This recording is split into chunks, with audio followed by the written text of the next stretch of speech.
أعوذ بالله من الشيطان الرجيم.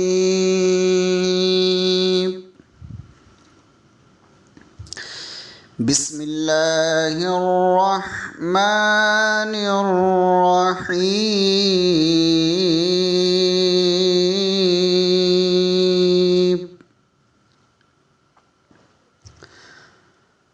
ولقد يسرنا القرآن للذكر فهل من مدكر. صدق الله العظيم.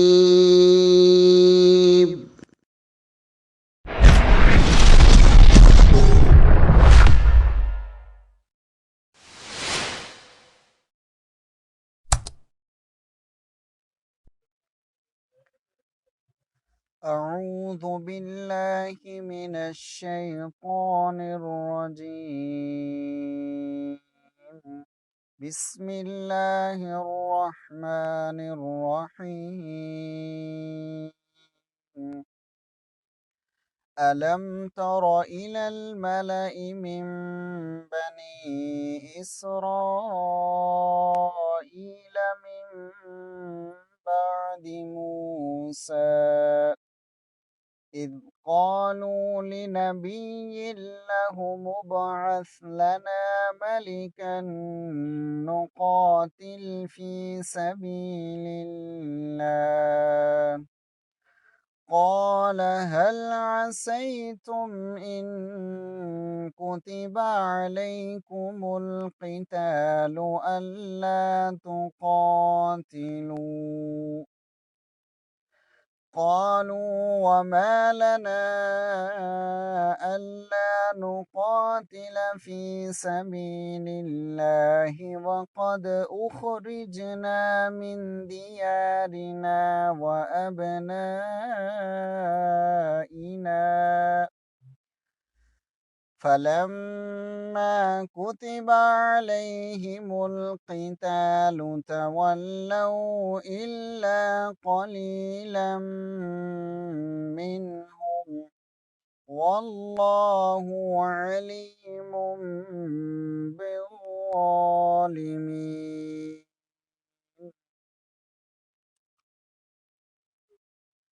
وقال لهم نبيهم إن الله قد بعث لكم طالوت ملكا قالوا أنى يكون له الملك علينا ونحن أحق بالملك منه ولم يؤت سعة من المال قال إن الله اصطفاه عليكم وزاده بسطة في العلم والجسم والله يؤتي ملكه من يشاء والله واسع عليم. وقال لهم نبيهم إن آية ملكه أن يأتيكم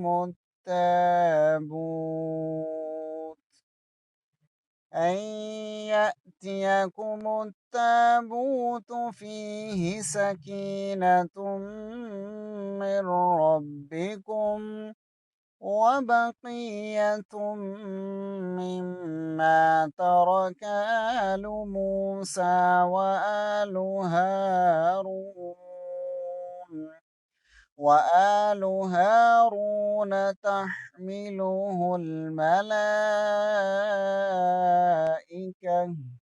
إن في ذلك لآية لكم إن كنتم مؤمنين.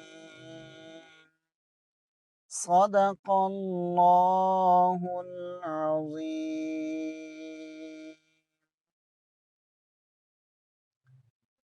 قرآن حکیم کی یہ آیات سورہ البقرہ کی آیات ہیں۔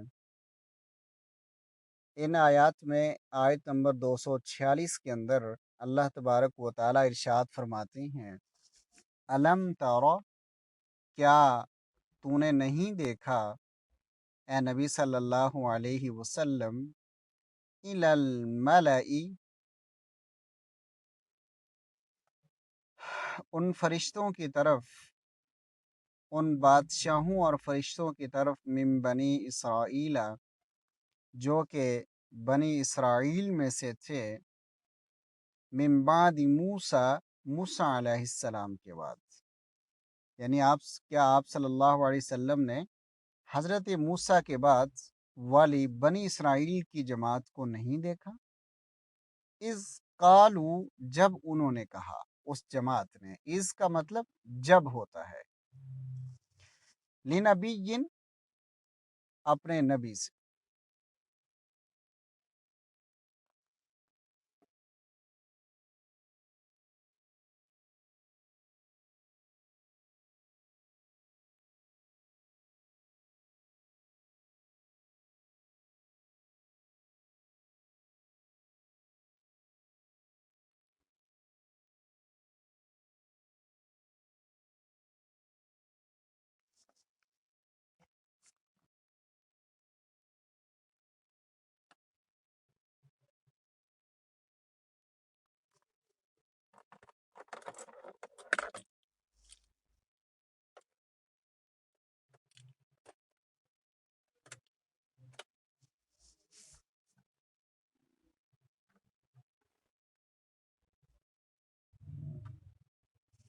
بلقاء اللہ۔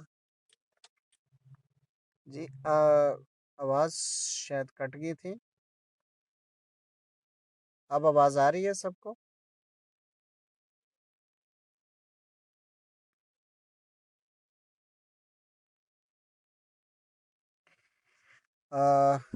اب آواز آ رہی ہے؟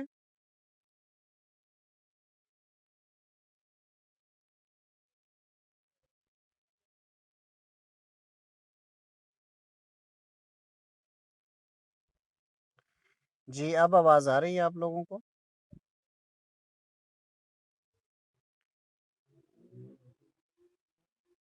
جی ٹھیک ہے۔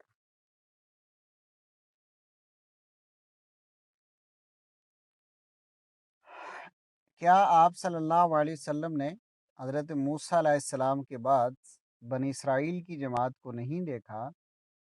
اذ قالو، جب انہوں نے کہا، لنبی، اپنے نبی سے، لہم، ان کے لیے، یعنی وہ جماعت کہہ رہی تھی ہمارے لیے، ابعث لنا، بنا دیں ہمارے لیے، مقرر کر دیں، ملکن، کسی کو بادشاہ، نقاتل، تاکہ ہم لڑیں، فی سبیل اللہ، اللہ کے راستے میں۔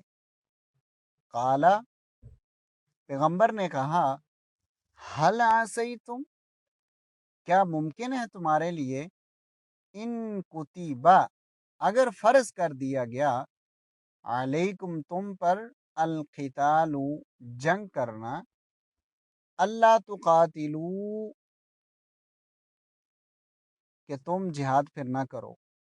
قالو، تو وہ کہنے لگے، وما لنا، کیوں نہیں ہم کریں گے، اللہ نقاتلا، کہ ہم لڑیں، فی سبیل اللہ، اللہ کے راستے میں، وقد، حالانکہ، اخرجنا، نکال دیا گیا ہے ہمیں، من دیارنا، ہمارے گھروں سے، وابنائنا، اور ہمیں اپنے بچوں سے دور کر دیا گیا ہے، فلما، پس جب، کتیبہ، فرض کر دیا گیا، علیہم، ان پر، القتال، جہاد کرنا، تولو، تو وہ منہ موڑ پھیر گئے، الا، سوائے، قلیلا منہم، تھوڑے لوگ ان میں سے اپنی بات پر قائم رہے، قلیلاً، تھوڑے، منہم، ان میں سے، واللہ، اور اللہ تعالی، अलीमुन खूब जानता है बिज़ालिमीन जालिमों को। यानी वो नबी से कह रहे थे कि आप हमारे लिए एक बादशाह बना दें और हम अल्लाह के रास्ते में जिहाद करना चाहते हैं। तो अल्लाह ने फरमाया देख लीजिए ऐसा ना हो फिर जब जिहाद का वक्त आए तो तुम इनकार कर दो। कहने लगे इनकार नहीं कर सकते, हमें हमारे घरों से निकाल दिया गया है, अपने बच्चों से दूर कर दिया गया है, तो हम तो जरूर लड़ेंगे। ये वाकया तकरीबन 1000 साल कबल मसीह का वाकया है। उस वक्त बनी इसराइल पर अमालिका चीरा दस्त हो गए थे और उन्होंने इसराइलियों से फ़लस्तीन के अक्सर इलाके छीन लिए थे। सिमुएल नबी उस ज़माने में बनी इसराइल के दरमियान हुकूमत करते थे, मगर वो बहुत बूढ़े हो चुके थे, इसलिए सरदारान बनी इसराइल ने यह ज़रूरत महसूस की कि कोई और शख्स उनका सरबराह बना दिया जाए जिसकी क़यादत में वो जंग कर सकें। लेकिन उस वक्त बनी इसराइल में इस कदर जाहिलियत आ चुकी थी और वो गैर मुस्लिम कौमों के तौर तरीक़ों से इतने मुतासर हो चुके थे कि खिलाफत और बादशाही का फ़र्क उनके ज़हनों से निकल गया था। इसलिए उन्होंने दरख्वास्त जो की वो खलीफा के बनाने की नहीं थी, बल्कि एक बादशाह के मुकर्रर करने की थी। खलीफा और होता है, बादशाह और होता है। और इस सिलसिले में अगर आप बाइबल का मुताला करें तो शमूएल अव्वल के जो तफसीलात हमें मिलती हैं उनमें से चंद ये हैं। शमूएल जिंदगी भर इसराइलियों की अदालत करता रहा, यानी उनकी वकालत करता रहा। तब सब इसराइली बुजुर्ग जमा होकर रामा में शमूएल के पास आए और उससे कहने लगे कि देख तू ज़ईफ है और तेरे बेटे तेरे राह पर नहीं चलते। अब तो किसी और को हमारा बादशाह मुकर्रर कर दे जो और कौमों की तरह हमारी अदालत करे। ये बात शमूएल को बुरी लगी और शमूएल ने अल्लाह से दुआ की और अल्लाह ने शमूएल से कहा कि जो कुछ ये लोग तुझसे कहते हैं तो उसको मान, क्योंकि उन्होंने तेरी नहीं बल्कि मेरी हकारत की है। यानी ये अल्लाह तबारक व तआला इरशाद फरमा रहे हैं कि बल्कि उन्होंने तेरी नहीं मेरी हकारत की है कि मैं उनका बादशाह ना रहूं।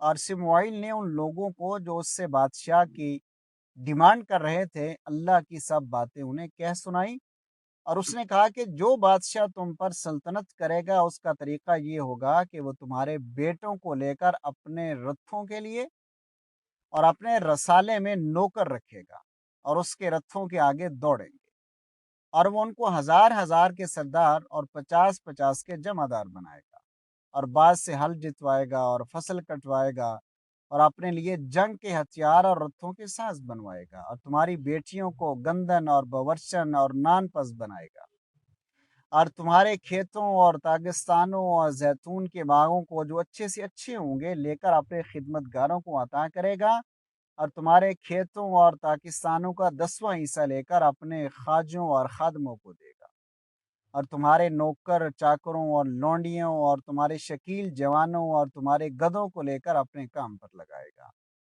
और वह तुम्हारी भेड़ बकरियों का भी 10वां हिस्सा लेगा।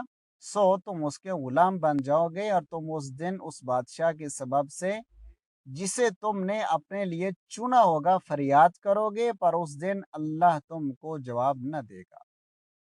तो भी लोगों ने शमूएल की बात तब भी न सुनी और कहने लगे नहीं, हम तो बादशाह ही चाहते हैं जो हमारे ऊपर हो, ताकि हम भी और कौमों की मानद हों और हमारा बादशाह हमारी अदालत करे और हमारे आगे चले और हमारी तरफ से लड़ाई करे। अल्लाह ने शमूएल नबी को फरमाया तो उनकी बात मान और उनके लिए एक बादशाह मुकर्रर कर दे। फिर शमूएल लोगों से कहने लगा जब तुमने देखा बनी अमून का बादशाह नहिस तुम पर चढ़ आया तो तुमने मुझसे कहा कि हम पर कोई बादशाह सल्तनत करे, हालांकि अल्लाह तुम्हारा खुदा तुम्हारा बादशाह था। लिहाजा अब उस बादशाह को देखो जिसे तुमने चुन लिया और जिसके लिए तुमने दरख्वास्त की थी।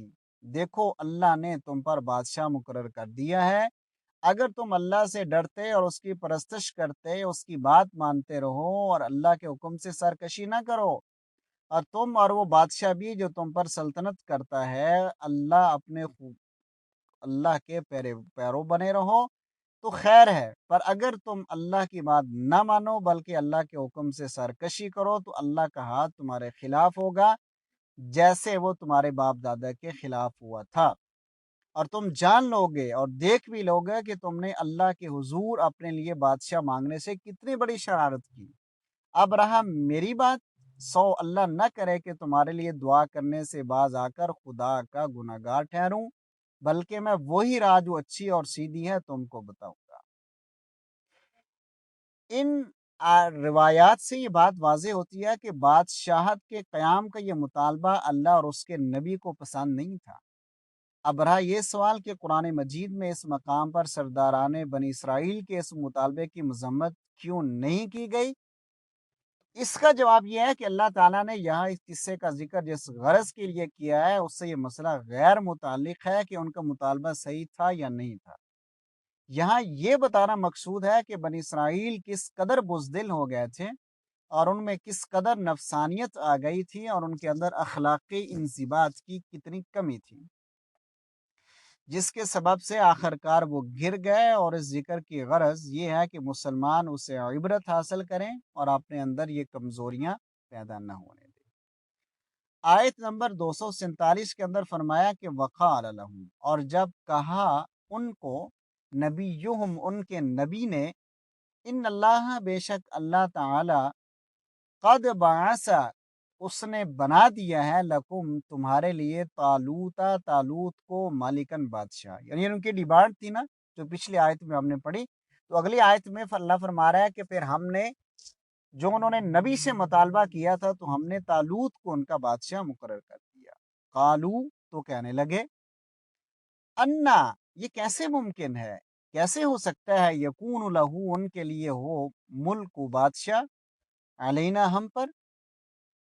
وہ کہنے لگے طالوت کیسے ہمارے اوپر بادشاہ ہو سکتا ہے، وَنَحْنُ، اور ہم، احق، زیادہ حق رکھتے ہیں، بالملک، کی بادشاہت کا، منہ، طالوت سے، وَلَمْ يُؤْتَ، حالانکہ اس کے پاس نہیں ہے، سعۃ من المال، مال کی وسعت نہیں ہے اس کے پاس، وہ تو غریب آدمی ہے۔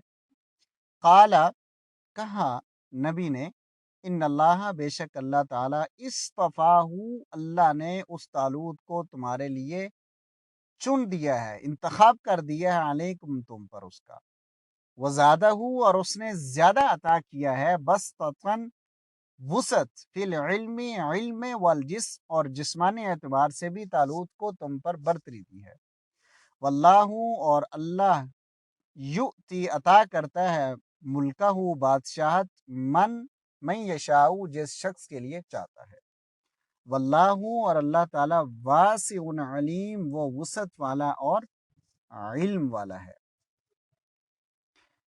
البتہ بائبل میں اس کا نام ساول لکھا ہے۔ یہ قبیلہ بن یمین کا ایک 30 سالہ نوجوان تھا۔ بنی اسرائیل میں اس سے خوبصورت کوئی شخص نہ تھا اور ایسا قد آور تھا کہ لوگ اس کے کندھے تک آتے تھے۔ اپنے باپ کے گمشدہ گدھے ڈھونڈنے نکلا تھا۔ راستے میں جب سموئیل نبی کی قیام گاہ کے قریب پہنچا تو اللہ تعالیٰ نے نبی کو اشارہ کیا کہ یہی شخص ہے جس کو ہم نے بنی اسرائیل کی بادشاہی کے لیے منتخب کیا ہے۔ چنانچہ سموئیل نبی اسے اپنے گھر لائے اور تیل ہاتھ میں لیا، اس کے سر پر ڈھیلا، اسے چوما اور کہا کہ اللہ نے تجھے مسح کیا تاکہ تو اس کی میراث کا پیشوا ہو۔ اس کے بعد انہوں نے بنی اسرائیل کا اجتماع عام کر کے سب کو بلا کر اس کی بادشاہی کا اعلان کیا۔ یہ بنی اسرائیل کا دوسرا شخص تھا جس کو اللہ کے حکم سے مسح کر کے پیشوائی کے منصب پر مقرر کیا گیا۔ اس سے پہلے حضرت ہارون سرداران کاہن کی حیثیت سے مسح کیے گئے تھے۔ اس کے بعد تیسرے ممسوح یا مسیح حضرت داؤد علیہ السلام ہوئے اور چوتھے مسیح حضرت عیسیٰ علیہ السلام ہوئے۔ لیکن طالوت کے متعلق ایسی کوئی وضاحت قرآن یا حدیث میں نہیں ہے کہ وہ نبوت کے منصب پر بھی سرفراز ہوا تھے یا نہیں۔ صرف بادشاہی کے لیے نامزد کیا جانا اس بات کے لیے کافی نہیں ہے کہ اسے نبی تسلیم کیا جائے۔